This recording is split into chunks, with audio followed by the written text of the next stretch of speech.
There is a matter of timing in sadhana that's important to keep in mind. That I mentioned it a little bit last night, that we tend to overthink. So we often choose a sadhana, a spiritual practice, a little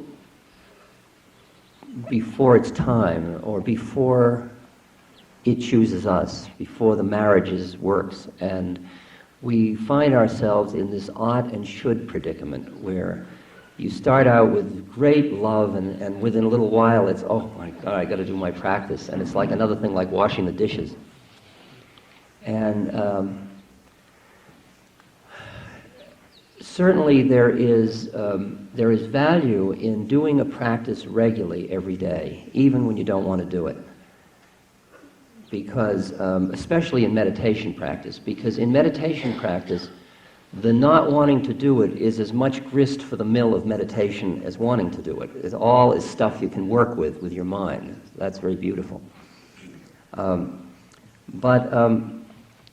the delicate balance that has to go on inside oneself, recognizing that if you build up too much negative tone to your practice, too much resistance, you're going to have a reaction to it that's going to take you away from it for a while, and before you can come back later on. A lot of people were so gung-ho in their spiritual practices early on.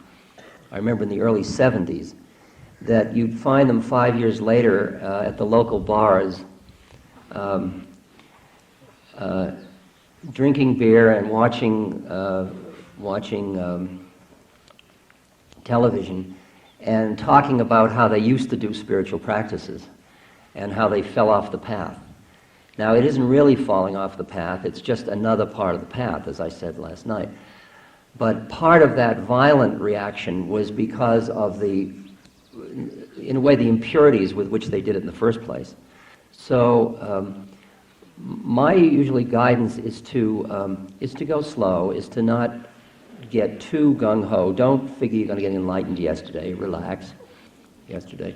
Just start to tune. Now, the other thing is when you say, when I found my practice, you can't assume that the practice you found is the practice that's going to last you for the rest of your life.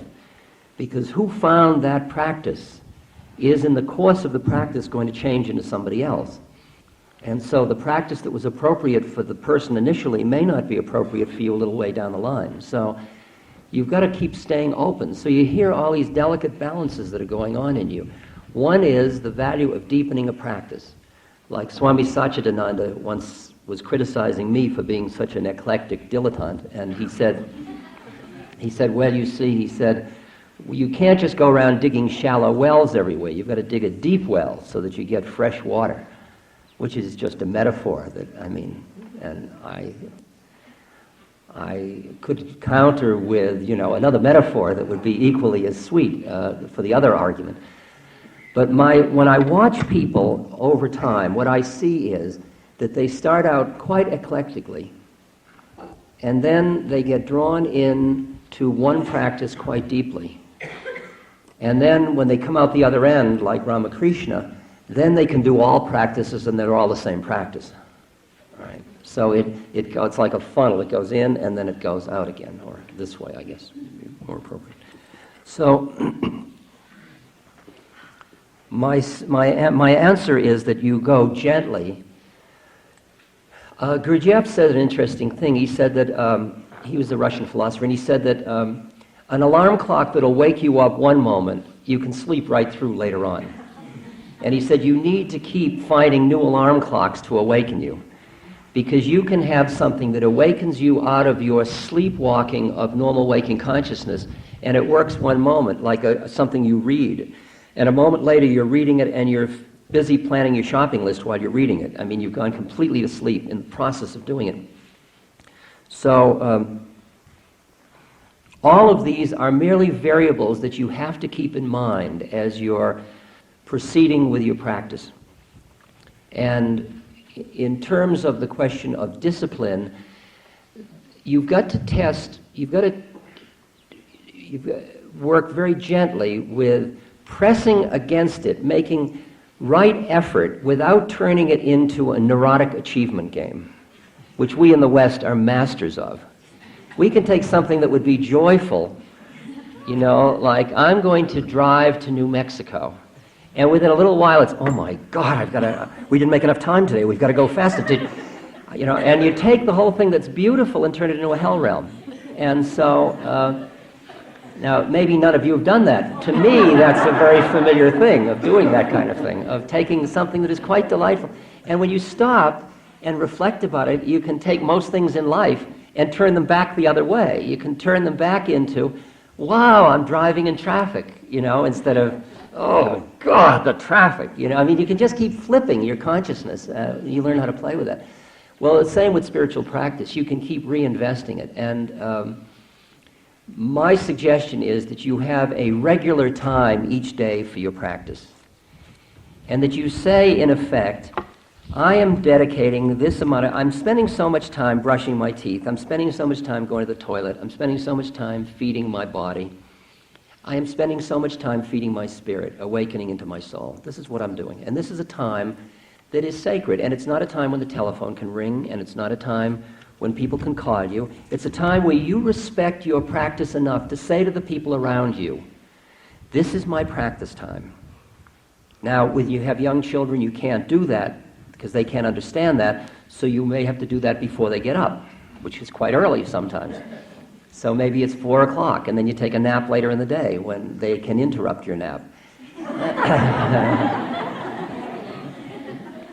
Because if you water down your practice too much, if your practice is a practice like meditation or study or chanting or mantra or something like that, if you allow too many distractions, the world just closes in all the time. It's always closing in. When I sit down to do my practices in the morning, I unplug my telephone. And it's all right. Everybody doesn't have to dial your mind every time they get a whim to do it. It's all right if you're not there. And if they need an emergency, there's the police, the fire department, I'm not critical to anybody's life that way. So, and I find that otherwise you end up justifying, I couldn't do it because of this and because of that. And it's very hard because the world presses in so much to give that appropriate time. So a regular time, not so much time that you end up feeling put upon by your practice, right? And it should be a time when you're reasonably fresh and clear. That would be good. If you have two times for meditation, it's even better. But if you have one time each day when you can slow down and allow yourself to process what's been going on in your life from a spiritual perspective, and just kind of run it through, digest it spiritually, digest it into your consciousness. See how you got trapped during the past day, how you lost it. Just and pretty soon they're like little beads on a thread. And like say 6 in the morning every day, it's a little bead on the thread. And there's a bead 6 and a bead 6 and a bead 6 until pretty soon there is continuity across those beads that puts the rest of your life into perspective from that vantage point. Rather than you being in the world going out into the spirit, the game is to flip it so that you're really in a spiritual consciousness playing in the world. That's really what the process is. The transformation for the initial part is to move the plane, the perspective from where you're sitting. So a discipline but not too violent. Don't get ahead of yourself, and if you feel it's too rigid, stop for a while and try other forms. Keep allowing the eclecticism to go until you feel pulled genuinely into a deeper process.